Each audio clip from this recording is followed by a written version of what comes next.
Au milieu de la forêt, C'est là, à droite. ces randonneurs sont sur la piste d'un trésor.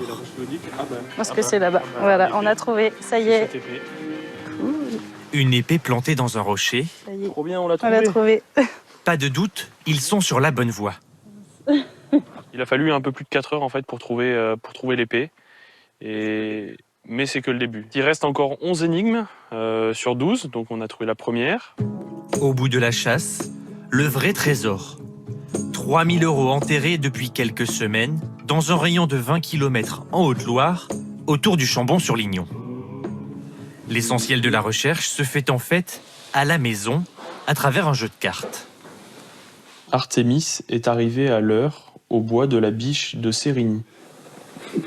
C'est le néant total. En vacances dans la région, Léa et Valentin planchent dessus sans relâche. Je me suis dit, il va passer tout son temps dessus. On va pas pouvoir aller se promener, aller se baigner, etc.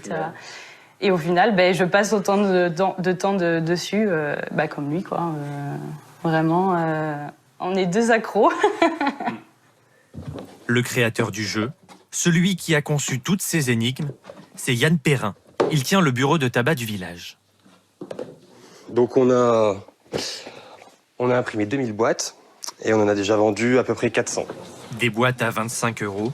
Dans le village de 2000 habitants, l'initiative a créé de l'animation et attire les curieux. Le premier qui le déterre, il gagne 3000 €. Oh. C'est le principe. Donc c'est pas pour enfants, je suppose, hein, vu le C'est gars. plutôt pour adultes, ouais. Je suis pas sûr de le trouver, il n'y a pas que moi qui dois le chercher. C'est original, hein. C'est toujours bien pour dynamiser les petits villages. Bonne journée à vous. Au revoir. Au revoir, merci. Yann Perrin tient ce commerce en famille, mais le secret est bien gardé. Les gens vous demandent souvent. Je suis le seul à savoir où est enterré le trésor, oui. Heureusement. Heureusement, parce que sinon, ça serait trop facile. Les clients nous posent trop de questions. En France, plusieurs chasses au trésor tiennent les passionnés en haleine. La plus connue, la chouette d'or enterrée en 1993. Pour gagner une chouette d'or sertie de pierres précieuses d'une valeur d'1 million de francs, ceux que l'on appellera très vite les chouetteurs doivent résoudre toute une série d'énigmes. 1 million de francs, 150 000 € aujourd'hui. 30 ans plus tard, toujours pas découverte. Allez, on continue. Toujours tout droit. 85 mètres. Aujourd'hui, c'est téléphone en main que ces Français passent leur week-end à chercher les trésors. Des petits objets dissimulés dans la forêt par les utilisateurs d'une application. On va venir là. Donc C'est que des particuliers qui font le jeu, qui vont chercher les caches et qui les posent aussi. L'intérêt, c'est de faire découvrir des lieux qui sortent un peu de l'ordinaire et que moi, je trouve sympa à aller voir. Johan et sa famille en ont trouvé plus de 4500. Et ce jour-là, une de plus. C'est une boîte? Oh, mais c'est une grande boîte? Ouais, Wow, t'as trouvé? une grande boîte.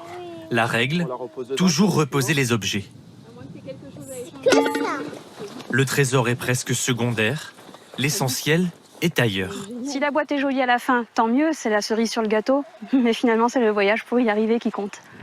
Toutes les destinations de ces passionnés sont planifiées à partir des cachettes à découvrir, sans butin à la clé, sinon d'ajouter un petit parfum d'aventure au milieu des vacances.